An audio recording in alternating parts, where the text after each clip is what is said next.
Dr. Jaffe, there was a study published recently that talks about weight control through avoiding food allergens and short bursts of exercise.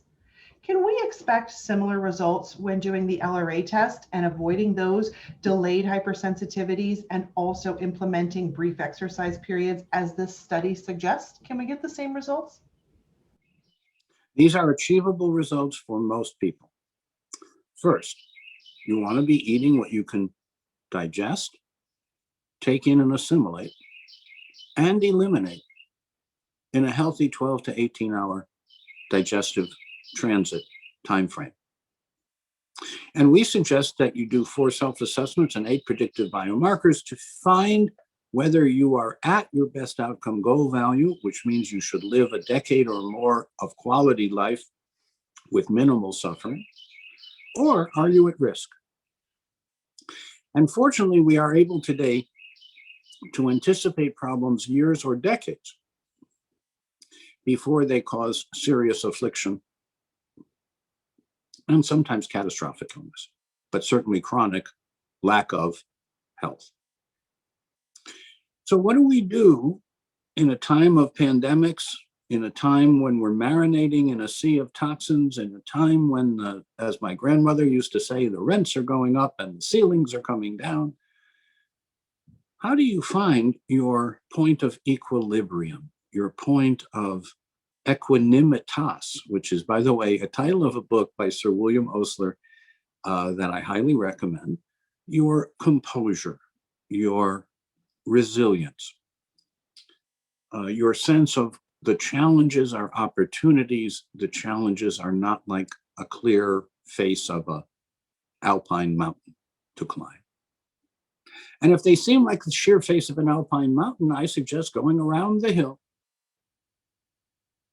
And so there are ways of choosing life, but it's a combination of what we eat and drink, balanced with what we think and do. And yes, as a skeptic, I went to debunk, and I now agree with this study and similar ones. So if you combine your consumption of food within a healthy time frame that works for you, for me, that is noon to 6 p.m. I'm constantly hydrating, and I enjoy the whole foods that are made in savory ways in our easy to use kitchen with lots of utensils that make yummy and nutritious and delicious, accessible and easy. So my suggestion is a back to basics, back to the future approach. Let's build on what we knew for millennia that was reconfirmed in the first half of the 20th century. And yes, in the second half of the 20th century, we kind of fell in love with external therapies, with procedures, with patching people up, with what were called at the time magic bullets. And now we see that the collateral effects were much more burdensome, much more costly in terms of quality of life as well as in cost of care than anticipated.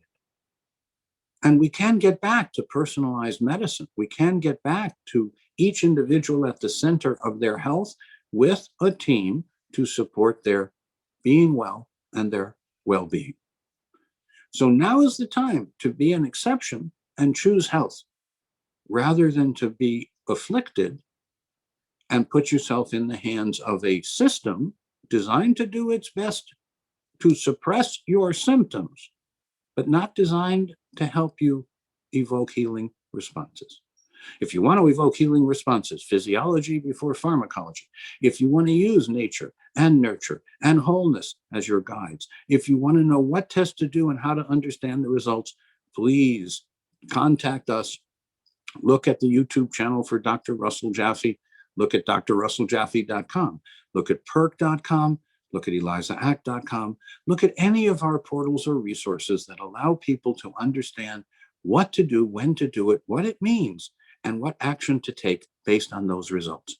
This is the exciting opportunity of functional medicine that has enough evidence to put into practice today. We always need more studies.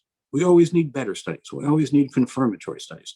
While we're waiting, we know a lot we can do to reduce by 80% the toxins you get exposed to and to dramatically improve the essential nutrients that you must take in, that your body cannot make, and that we show you how to take in as a balance, as a team, as a process of getting to know yourself even better through targeted supplementation and diet, through hydration, through mindfulness practices, and through getting up from your chair on a regular basis and going out and enjoying, if possible, with bare feet. Turns out that when the soles of your feet touch the ground, it's helpful for both the ground and the soles of your feet. So with that, I pledge my commitment to continuing to guide and lead those who want the evidence and and to be able to choose what is exactly right for them based on guidance, based on knowing what human healing responses are about, based on a general understanding of how the physiology of life wants to perpetuate good health, not be plagued with ill health. And yes, there is no lack of afflictions out in the community in general, that is, symptoms to be suppressed.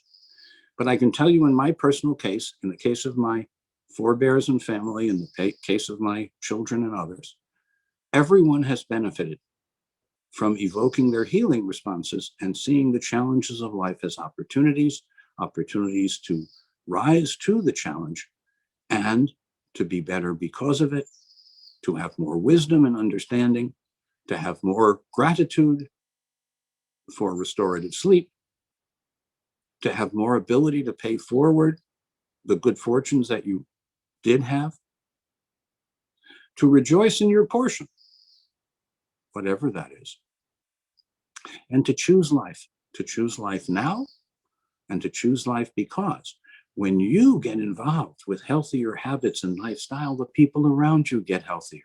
So if you care about the people around you, choose this. If you care about yourself, choose this. And if not now, when?